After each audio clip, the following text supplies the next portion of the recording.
Growing up in a black market circus, I had to fall from a great height dozens of times every day. My bones broke and were set again. I lost the meaning of pain a long time ago. Then my biological parents, wealthy beyond measure, found me and brought me home.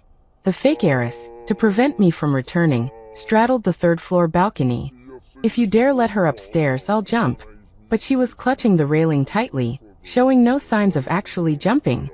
I walked over expressionlessly and peeled her fingers off one by one.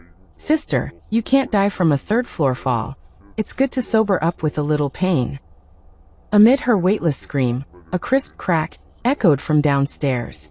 My parents covered their mouths, their eyes filled with fear as they looked at me. That was Isabel's first broken leg, and my welcome gift to the Chin family, on my first day back. Isabel straddled the railing. Eleanor and Arthur stared up in terrified confusion. If you dare let her in, I'll jump, Isabel screamed. Jump then, I said. Isabel whipped her head around, her makeup smeared, her eyeliner a mess of black. You! Don't come near me, you little bastard. Bastard. I smiled. The paternity test is on the coffee table downstairs. Do you want to go take a look? I knew she wouldn't jump. She was waiting for my parents to kick me out. Unfortunately, I don't like waiting. Victor from the black market circus always said, the audience has no patience. Get to the climax quickly. I walked over in 2 steps. Isabel recoiled in fear, but behind her was the void of the third floor. What are you doing? I'm going to jump. I'm really going to jump. I'll help you. I reached out and pried open her fingers, which were clamped onto the railing. Sister, you can't die from a third-floor fall. At most you'll break a couple of legs. Perfect. Then you won't have to practice ballet anymore. The last finger came loose. Crack. The crisp sound of bone cracking reverberated through the garden, standing out sharply after that scream. I leaned over the railing and looked down.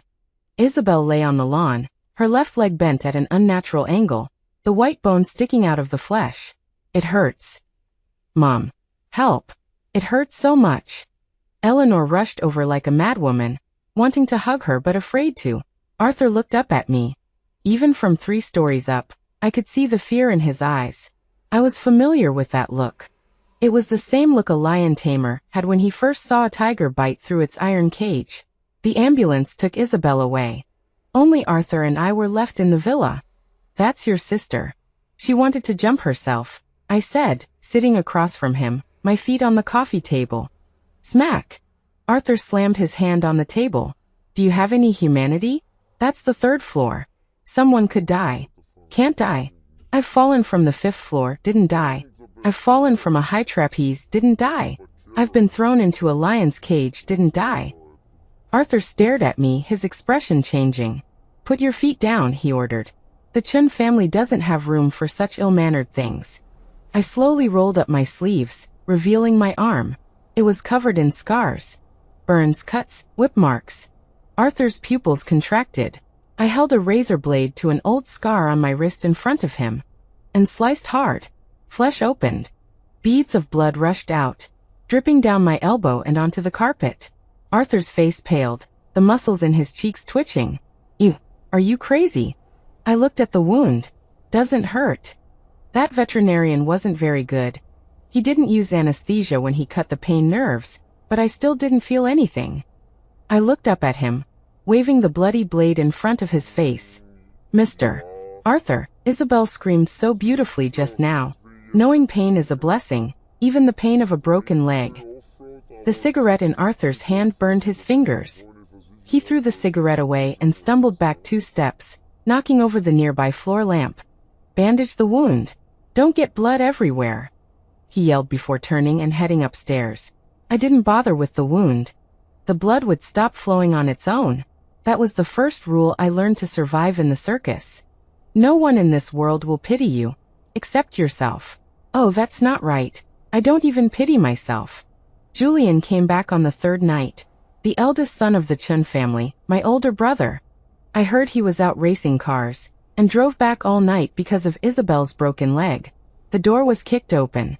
Wind rushed in, carrying the smell of gasoline and gunpowder. Serafina, get out here. I was sitting at the dining table eating noodles. The housekeeper wouldn't cook for me, so I boiled some noodles myself and added an egg. Julian rushed over and overturned my bowl. The noodle soup splashed everywhere, and the fried egg rolled a few times, covered in dust and stopped in the corner. Are you deaf? Julian grabbed my collar and lifted me out of the chair. He was tall 185 meters. That was Isabel. How dare you push her? Huh. I looked into his bloodshot eyes. She jumped herself. Bullshit. Julian punched the wall next to my ear, causing flakes of paint to fall. Isabel is afraid of even getting shots. Would she dare to jump? It must have been you crazy woman who forced her. Jealous of her, right? Think she stole your place, right? He let go of me and wiped his hands on his clothes. Let me tell you, there's only one daughter in this family, Isabel. You. Go back to where you came from. I'm not leaving, I said, looking directly at him. This is my home.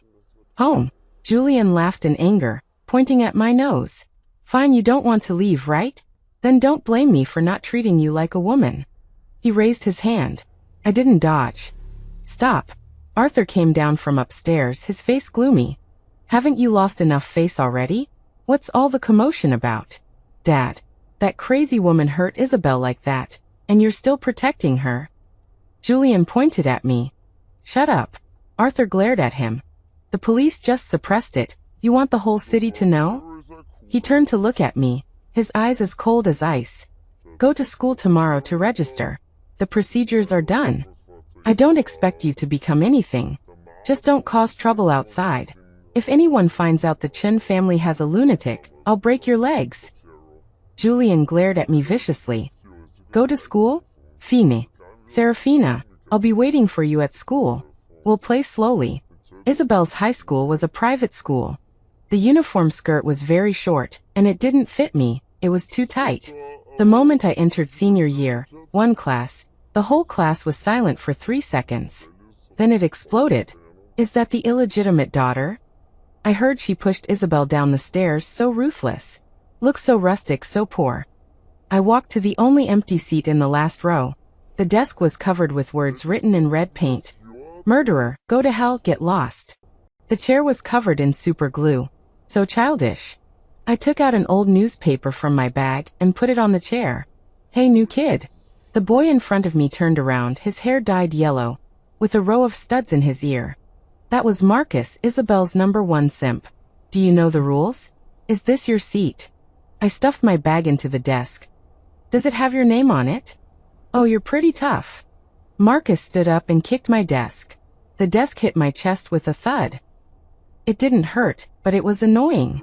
Everyone listened, this wild girl is pretty tough. Marcus picked up a bottle of opened ink on the desk. Let's give our new classmate a shower to get rid of bad luck.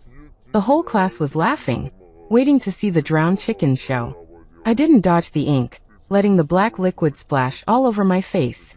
But I grabbed the compass on the desk, an old-fashioned iron compass with a very fine needle point.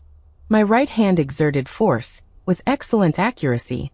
The compass pierced through Marcus' hand holding the ink bottle, pinning it to the desk. Before Marcus could react, the scream had already burst through his throat. The ink bottle fell to the ground and shattered.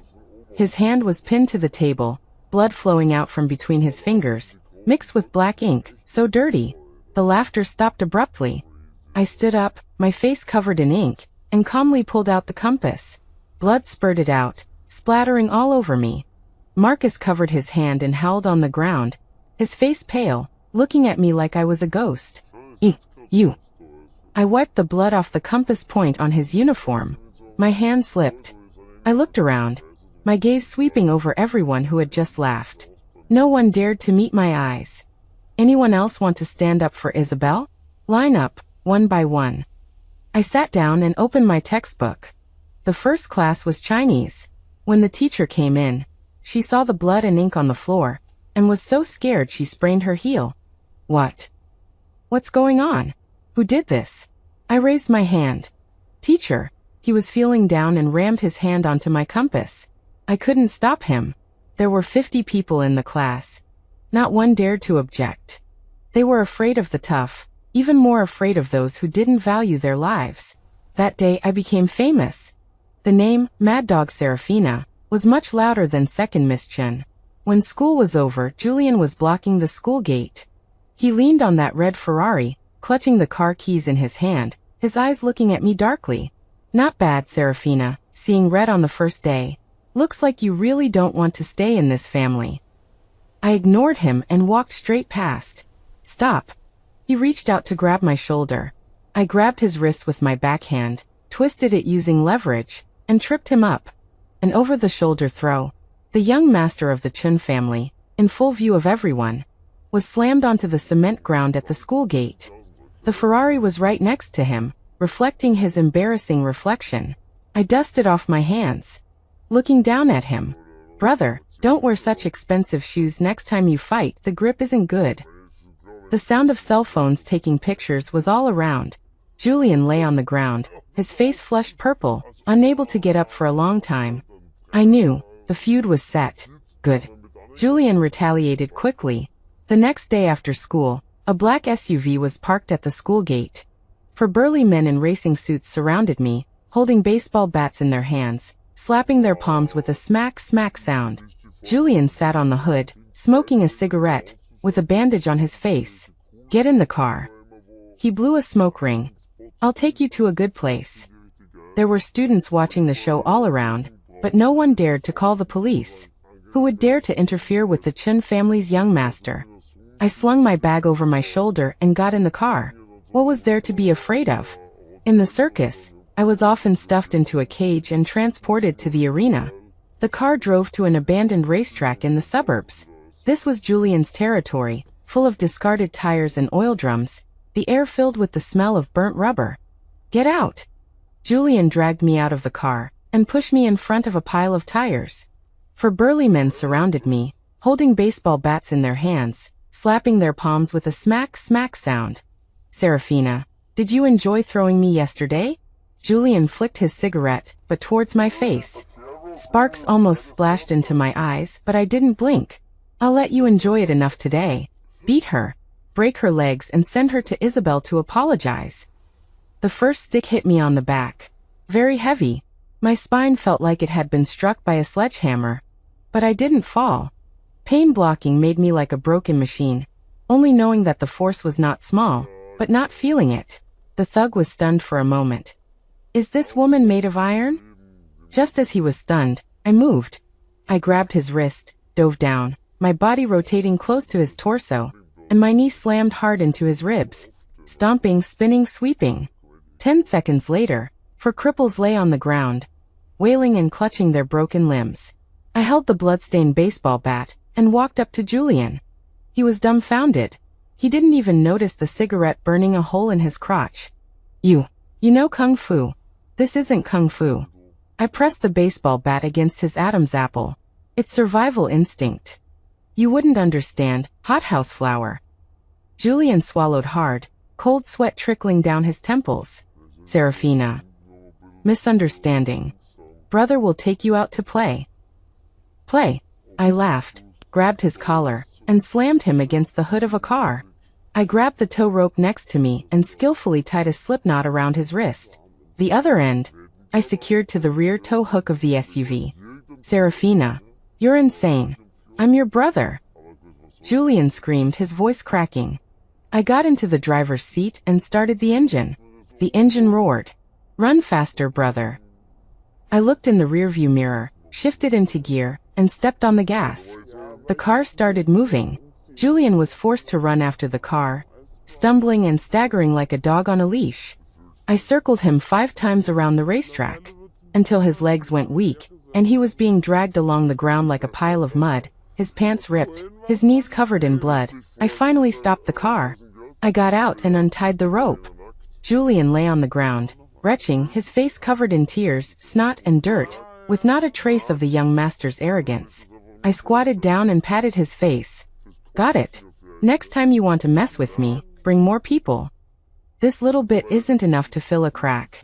Julian was thrown back home by me. Eleanor screamed when she saw the scene and fainted. Arthur rushed down, saw Julian covered in injuries, and trembled with anger. Serafina, you beast. You want to kill your own brother?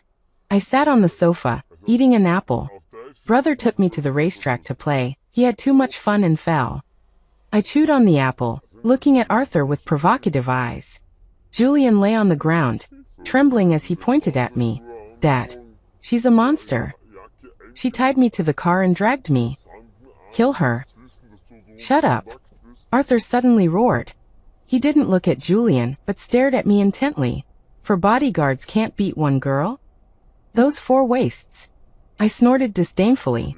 For more would be the same, sending food. Arthur was silent. He walked up to me, looking down at me. I didn't realize you had this ability. He turned his head and looked at Julian on the ground, a hint of disgust in his eyes. Lacking in skill, and you still have the face to cry. How did the Chin family raise such a waste? Julian's eyes widened in disbelief. Dad, what are you saying? She almost killed me. Did she kill you? Arthur said coldly. If you died, I would collect your corpse for you. If you're alive, shut up and go heal. Julian was stunned. I was also taken aback. Then I understood. This was Arthur. Interests above all else. He doted on Julian before because he was the heir. Now that he discovered that this wild product had stronger combat power and more value for exploitation, the scales tilted. Disgusting. That night, I passed by the study. The door was ajar. Arthur's voice came out. That girl is quite ruthless, and her skills are good. It's a bit of a waste to send her for marriage. Doesn't the CEO of that security company always want this type of bodyguard? Or the boss of that underground fight club? If properly trained, she might be more useful than Isabel. I stood in the shadows, clutching the voice recorder in my hand. The red light flashed. Training? Isabel was discharged from the hospital. That day was my 18th birthday. Arthur, for the sake of face and to show his benevolent father image, held a grand banquet at the villa. All the dignitaries of the city came. Halfway through the banquet, the lights in the hall suddenly dimmed. The big screen lit up. On the screen, a thin little girl was hanging upside down, her body covered in whip marks. That was me 10 years ago. Then the scene changed to the security footage of me beating the bodyguards at the racetrack and dragging Julian. Although the image quality was blurry, the ruthlessness could be felt through the screen. A few blood-red words popped up on the screen. Chin family's daughter? Or a killing machine? The lights came on. Isabel appeared on the second floor railing in a wheelchair, holding a microphone in her hand, laughing maniacally. Did you all see clearly? This is the good daughter the Chin family brought back. A violent maniac. A psycho. Keeping someone like this at home will eventually kill us all. The whole place was in an uproar. The guests retreated, looking at me like a monster. Eleanor covered her mouth and collapsed on the sofa, crying. Arthur's face was livid, and he roared at Isabel. What are you doing? Turn it off. Isabel ignored him. Dad, I'm saving this family. She's a devil. I stood in the center of the crowd, holding a cake knife. Everyone thought I would go crazy, but I smiled. Sister, the video was edited well. I took out a USB drive from my handbag and threw it to the technician next to me. Play this. The technician was frightened by my gaze and nervously inserted the USB drive. The big screen lit up again. This time it was an audio waveform diagram. Arthur's voice came out clearly. That girl is quite ruthless. It's a bit of a waste to send her for marriage. The boss of that underground fight club. If properly trained, she might be more useful than Isabel. Dead silence. The whole place was silent. This was even more explosive than the violent video just now. Even a tiger wouldn't eat its own cub. Arthur was planning to sell his own daughter like livestock. Arthur completely broke down, rushing to smash the screen. Turn it off. This is fake. No one believed him. Everyone looked at him with disdain. I lifted my skirt, stepped on my high heels, and walked up the stairs step by step. Top, top, top. Like the countdown to death. I walked up to Isabel, looking at her pale face. Want to play me to death? You're still too naive. I gave her wheelchair a hard shove. Isabel screamed as she and the wheelchair rolled down the stairs. Bang, bang, bang. He finally crashed in the center of the hall, landing right at Arthur's feet. This time, I doubt he even kept his spine. I stood high up, watching the chaotic high society below. So filthy. The banquet had turned into a farce. The Chun family became the laughingstock of the city. Arthur spent a fortune suppressing trending searches, but Chen's stock still hit its daily limit. The villa was filled with a deathly silence. Isabel was paralyzed and sent to a nursing home. Eleanor locked herself in her room all day, chanting scriptures. Arthur was busy dealing with the board of directors, and had no time to manage the family. Only Julian and I were left in the living room. His leg hadn't fully recovered, and he limped when he walked. He looked at me with a complicated expression. Fear, confusion, and a hint of indescribable despair. "You won," he said in a hoarse voice. "The family is ruined. Are you satisfied?" I poured a glass of water, but didn't drink it. "It's not over yet." "Not over yet." Julian glared at me. "What else do you want?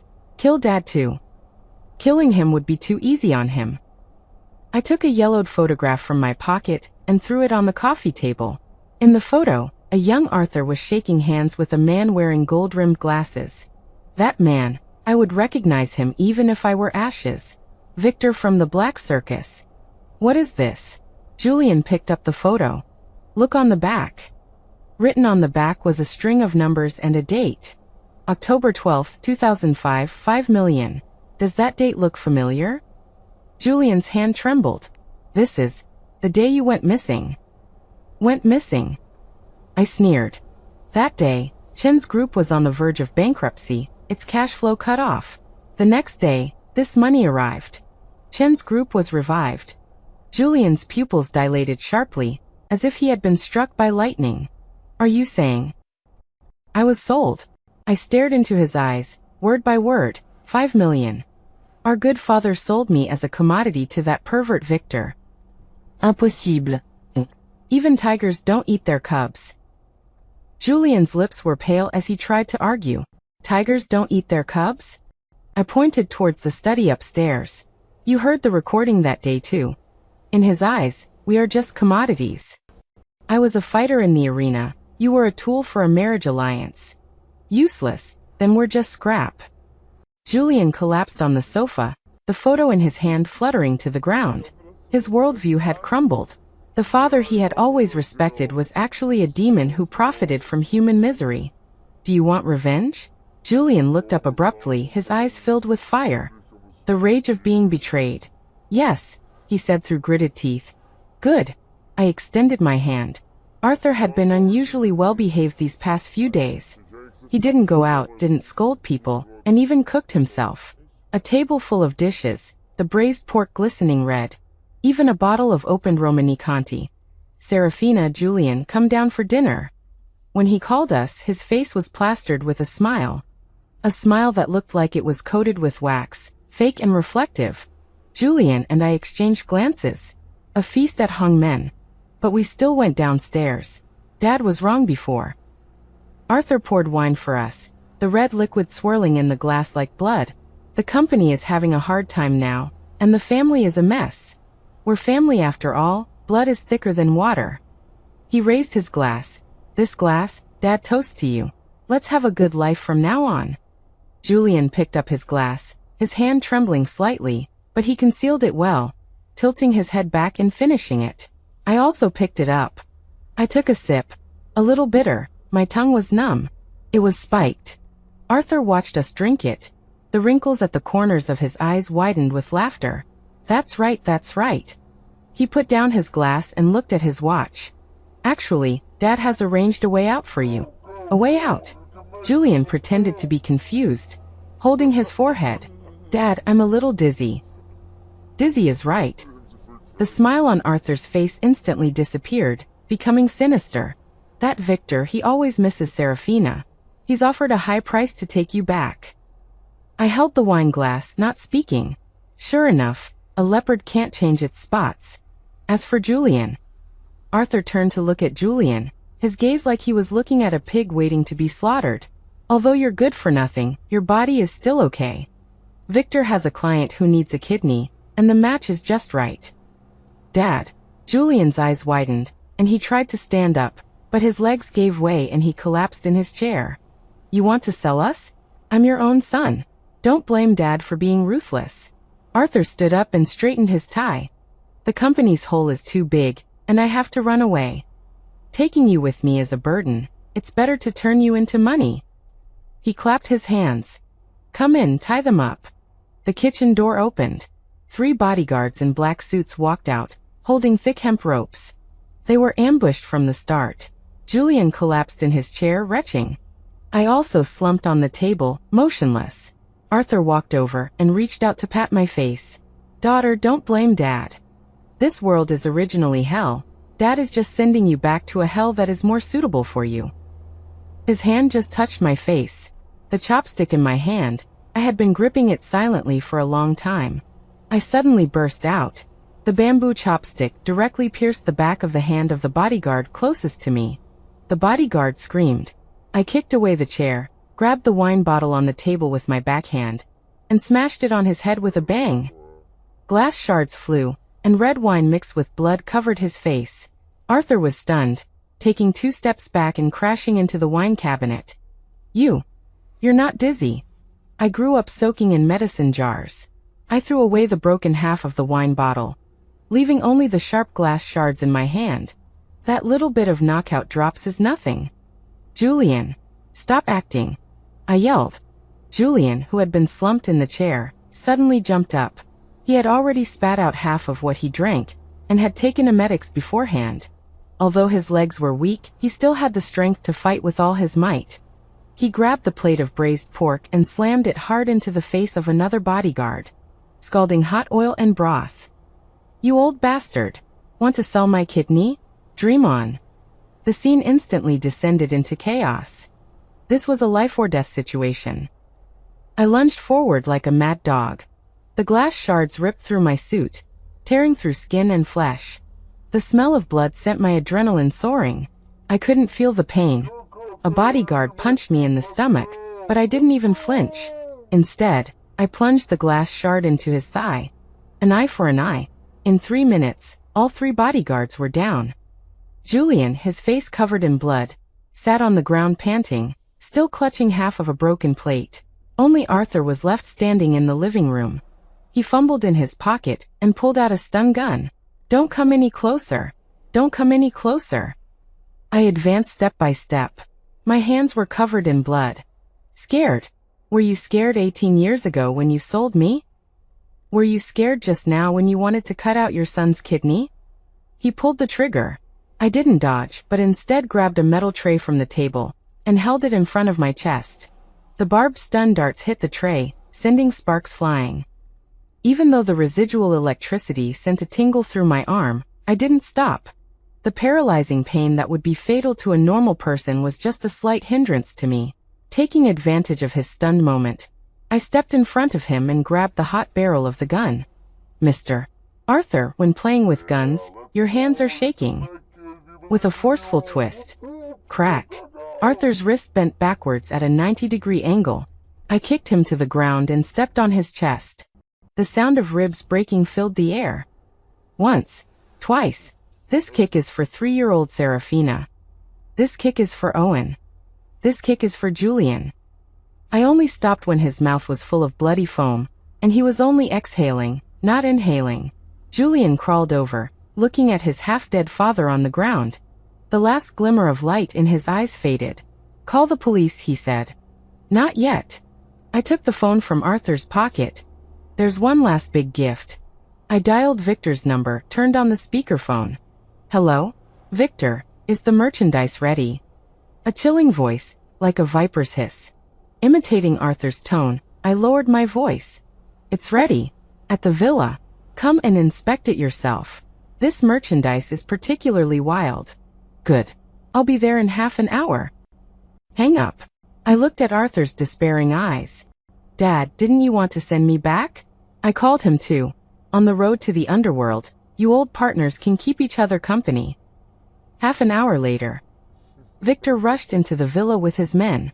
What greeted him was not a trussed-up merchandise.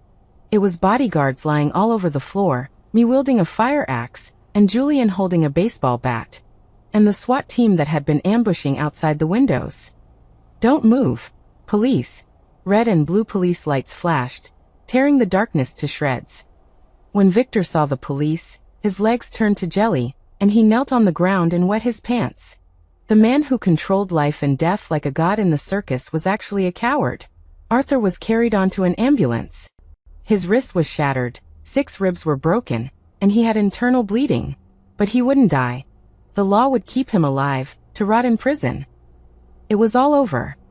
Julian and I sat by the ambulance, treating our wounds. Snow began to fall from the sky. Fine snowflakes landed on our faces, cool and refreshing. What now? Julian asked. He didn't inherit the Chin family fortune. The mess was insolvent, and it was liquidated in bankruptcy. I don't know. I reached out and caught a snowflake.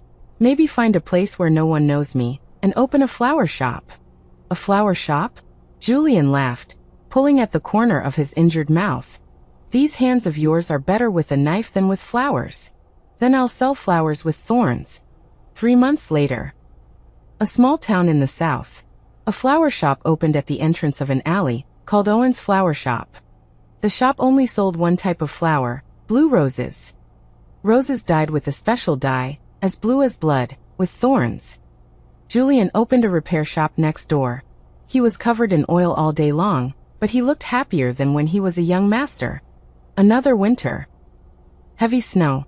I sat in front of the shop, staring blankly at the falling snow.